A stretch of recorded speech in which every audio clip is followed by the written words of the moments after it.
St. Patrick's Day is coming up this Friday, and if you want to stay in and make some crafts with your kids, we're getting 2 ideas today. Amy Latta is back with us this morning for Getting Crafty. Good morning, Amy. Good morning. How are you, Deborah? Good, and you? Doing well. So the first project we're going to be talking about is a shamrock bead garland. Walk us through what we need for that and how to make it. Sure. So bead garlands have been really popular over the last few years. We've even made another version of it here on the show. But I wanted to do a festive St. Patrick shamrock version of it. So all you need to create this is wooden beads in whatever sizes you like. I alternated between some pretty large ones and some smaller ones. You'll need twine. You'll need a tassel, which you can create yourself or you can purchase online or in the craft store. And then you're going to need some felt, some thread, and some polyfill.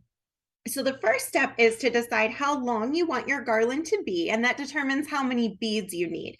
So I like just to curl these up on a shelf or a mantle, so any length is fine.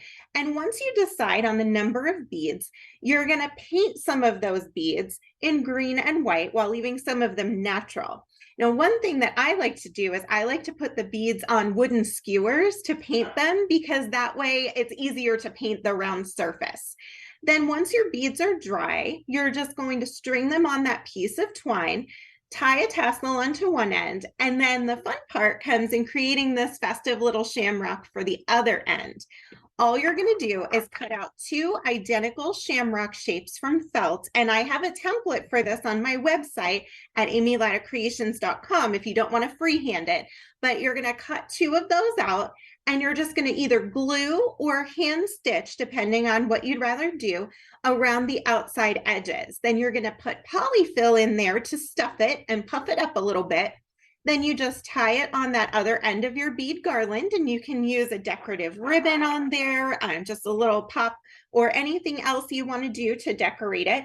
But that gives you a really fun little garland that can sit anywhere in your house and help you to celebrate the holiday.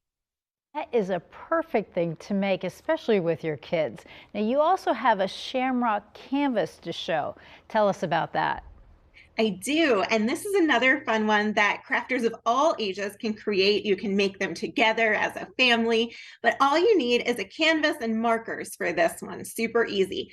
So I just took this 8x10 canvas and I drew 9 shamrock shapes.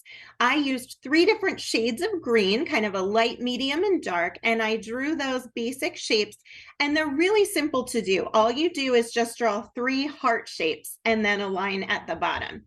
Then once I had my 9 shamrocks, I took a thin black permanent marker and I kind of outlined each one. Then I know Brett's going to cover his ears because Brett hates glitter. But what I like to do to make it sparkle is take a little bit of glitter glue, which is not nearly as messy as loose glitter. And I just rub it with my finger in the inside of each one of those shapes to make it sparkle.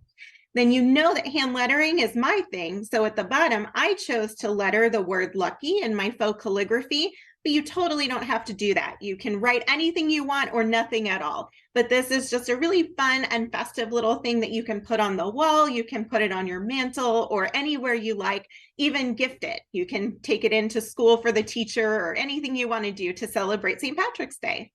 I really do like that one, Amy, and I think Brett will hold off on the glitter when he's making that one.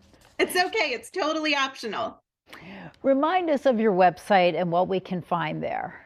Of course, I would love for you to come visit me at amylattacreations.com.